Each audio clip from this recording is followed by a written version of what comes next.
ओम शांति। आज हम 135th अव्यक्त मुरली रिवाइज करेंगे। इस मुरली में बाबा ने 38 क्वेश्चंस पूछे हैं, तो हम इन क्वेश्चंस की हेल्प से कोशिश करेंगे समझने की कि बाबा हमें किस ओर ले जाना चाहते हैं इन क्वेश्चंस के थ्रू। और हम कोशिश करेंगे कि इस मुरली को हम ज्ञान के पॉइंट ऑफ व्यू से ना सुन के बल्कि एक मेडिटेटिव इंट्रोस्पेक्शन या कॉन्टेम्पलेशन के पॉइंट ऑफ व्यू से सुने, यानी कि बाबा के क्वेश्चंस को हम सुनते जाएंगे और उस पर साथ साथ रिफ्लेक्शन करते जाएंगे अंदर ही अंदर थोड़ा थोड़ा। और इस मुरली को हम उसी तरह से ही यूज़ करेंगे, राइट। तो इसका टाइटल है अनुभव की विल पावर द्वारा माया की पावर का सामना। तो बाबा ने पहला ही प्रश्न पूछा है, रूहानी ड्रिल जानते हो?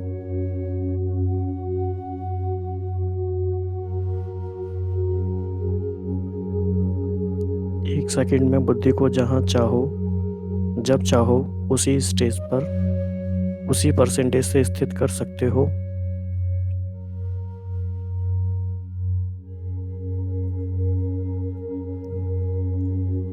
तो ऐसे एवर रेडी रूहानी मिलिट्री बने हो।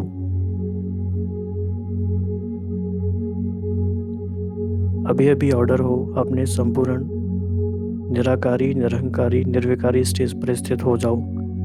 तो क्या स्थित हो सकते हो?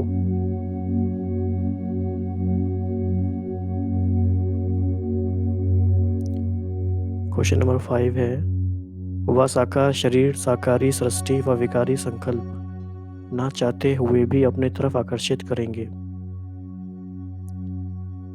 तो इस देह की आकर्षण से परे एक सेकंड में हो सकते हो।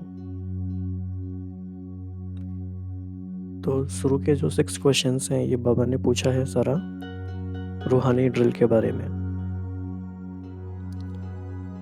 क्योंकि हारो जीत का आधार एक सेकंड होता है, तो क्या एक सेकंड की बाजी जीत सकते हो?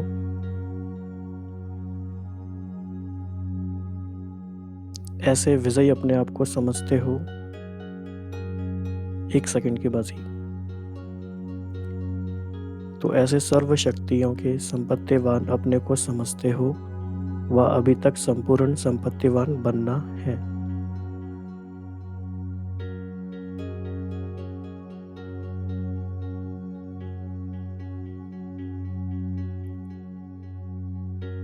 अभी तक 63 जन्मों के भक्तपन व भिखारीपन के संस्कार कब इमर्ज होते हैं?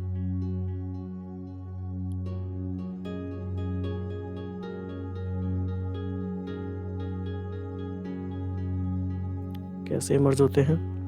बाप की मदद चाहिए, आशीर्वाद चाहिए, सहयोग चाहिए, शक्ति चाहिए। चाहिए चाहिए तो नहीं है।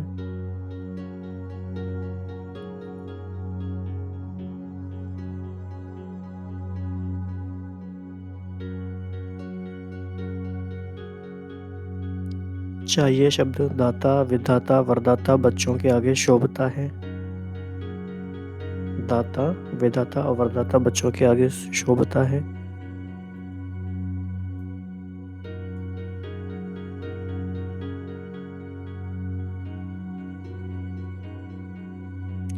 कुछ कुछ मुरली का टेक्स्ट है वो आप खुद से ही पढ़ते जाइए, क्योंकि यहाँ पे हम कोशिश करेंगे कि हम क्वेश्चंस पे फोकस करें, बाकी टेक्स्ट आपको आप खुद ही देखते रहेंगे तो ठीक रहेगा।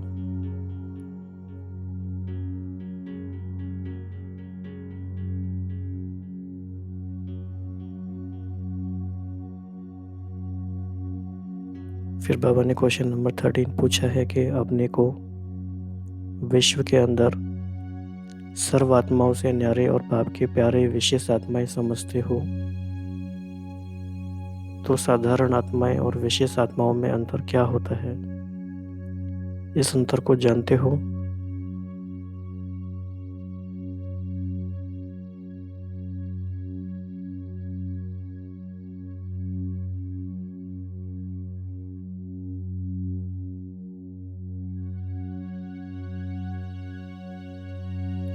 आप इनमें से किसी भी क्वेश्चन का आंसर लिख के भी बता सकते हैं।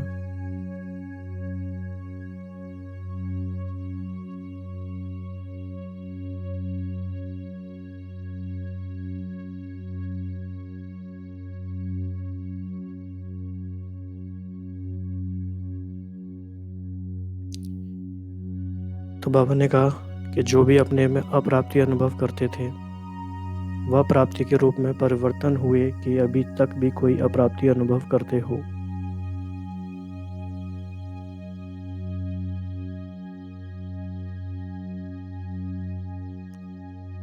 कल ये बहुत इम्पोर्टेंट बात है, बाबा ने एक मुरली में कहा था, आई थिंक संडे की मुरली में था, कि कहीं ऐसा ना हो कि मेले में आए लेकिन एक ही प्राप्ति करके खुश हो गए, सर्व प्राप्तियों से वंचित रह गए। तो ये बहुत फोकस करने की बात है कि कुछ एक दो प्राप्तियों में ही ना हम रह जाएं।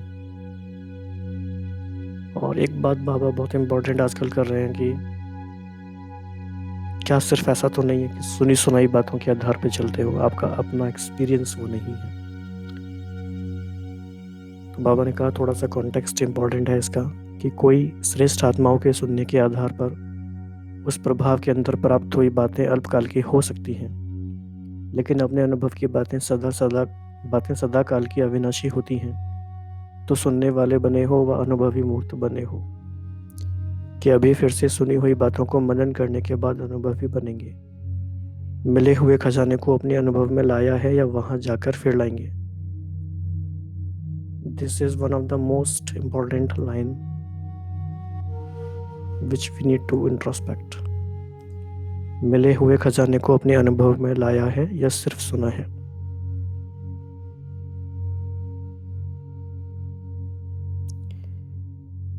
सामना करने की शक्ति से सर्व को संतुष्ट करने की शक्ति अपने अनुभव के विल पावर से सहज प्राप्त हो जाती है।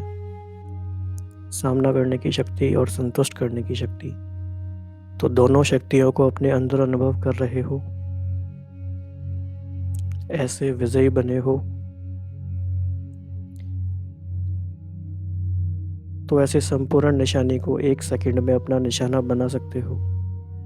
कौन सी निशानी, कौन सा निशाना? कि हर संकल्प, हर बोल, हर कर्म विजयी हो, हर का नाम निशान नहीं। बाबा ने एक बहुत अच्छे इसमें एग्जाम्पल दिया है, जैसे जिस्मानी मिलिट्री वाले एक सेकंड में अगर निशाना नहीं बना सकते तो हार खा लेते, निशाना ठीक होता है तो विजयी बन जाते। ऐसे अपनी बुद्धि को इस निशाने पर एक सेकंड में ठीक टिका सकते हो। ऐसे एवर रेडी बने हो कि मेहनत करने के बाद निशाने पर स्थित हो सकते हो। ऐसे प्रयत्न करते करते विजय का सेकंड तो बीत जाएगा, फिर विजय माला के मणके कैसे बनेंगे। और एक लाइन ये भी इम्पोर्टेंट है कि जैसे निरंतर याद में रहना है वैसे निरंतर विजयी बनना है। एक होमवर्क हम सब मिलके ये भी कर सकते हैं कि बाबा ने किन किन बातों में हमें निरंतर होने के लिए बोला है। जैसे निरंतर याद है वैसे निरंतर सेवाधारी है, आज बाबा ने बोला निरंतर विजयी। तो ऐसी हम कितनी बातें निकाल सकते हैं जिनमें कि हमें निरंतर बनना है। फिर क्वेश्चन नंबर 25 है इम्पोर्टेंट। बाबा ने कहा कि ऐसी चेकिंग करो कि आज सारे दिन में संकल्प, वचन, कर्म, संबंध, संपर्क, स्नेह, सहयोग और सेवा में विजयी कहाँ तक बने।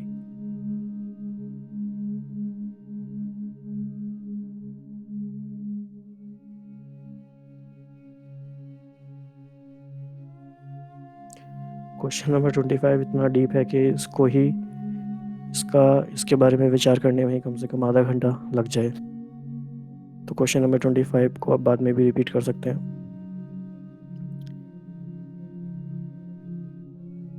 फिर बाबा ने बहुत अच्छा क्वेश्चन पूछा है कि हर संकल्प के विजयी रहेंगे तभी विजय माला के समीप के मणके बन सकेंगे।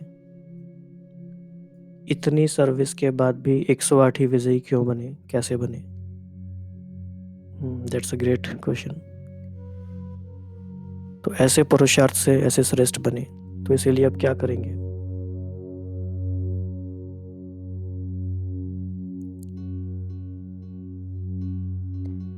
तो बाबा ने कहा कि जो हर कदम में सर्विस में तत्पर रहते हैं ऐसे सर्विसेबल बने हो। और क्या सर्विस? कि आपकी अव्यक्ति सूरत दिव्य अलौकिक स्थिति का प्रत्यक्ष रूप दिखाए। आपकी अलौकिक वृत्ति कोई भी तमोगुणी वृत्ति वाले को अपनी सतोगुणी वृत्ति की स्मृति दिलाए। ये काफ़ी अच्छा पर्सपेक्टिव है बाबा का, ये इसको हमें याद रखना है। इसको परिवर्तन कहा जाता है। ऐसे नहीं कि 4 घंटे सर्विस करनी है, सदा के वैसे ही बनना है। 1 सेकंड भी सर्विस के बिगड़ ना जाए, ऐसे सर्विसेबल बनना, यही विशेष आत्माओं की विशेषता है।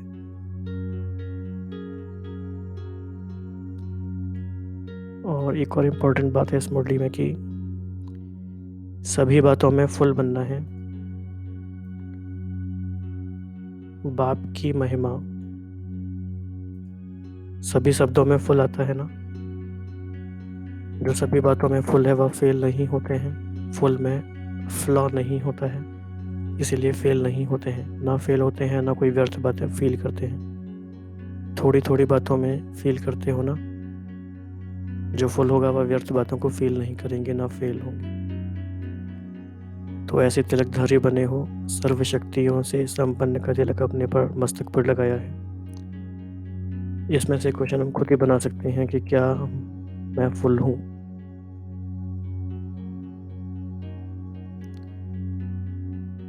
क्वेश्चन नंबर 32 है, याद में भी याद के बजाय क्या करते हैं? याद के बजाय फरियाद करते हैं, लेकिन अभी नहीं करेंगे। क्वेश्चन नंबर 33, हर एक के फरियादों की फाइल मालूम है कितनी है? क्वेश्चन नंबर 34, तो सर्व शक्तियों की आहुति यज्ञ में डाल दी है, वह अभी रह गई है। जब आहुति डाल देते हैं तो अंत में क्या कहते हैं? स्वाहा। फिर आप सभी स्वाहा हुए। जो स्वाहा हो चुके वह बीती हुई बातों को सपन में भी नहीं देख सकते, ऐसे स्वाहा हुए।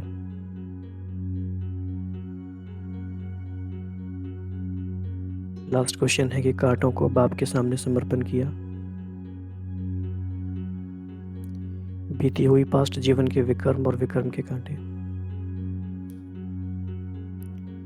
एक इम्पोर्टेंट लाइन है कि जैसे दूसरों के संस्कारों को साक्षी होकर देखते हो, वैसे अपने तमो प्रधान स्टेज के संस्कारों को भी ऐसे साक्षी हो देखना।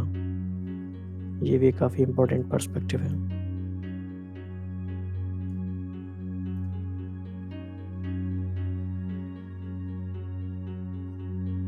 तो आज इतना ही। ओम शांति।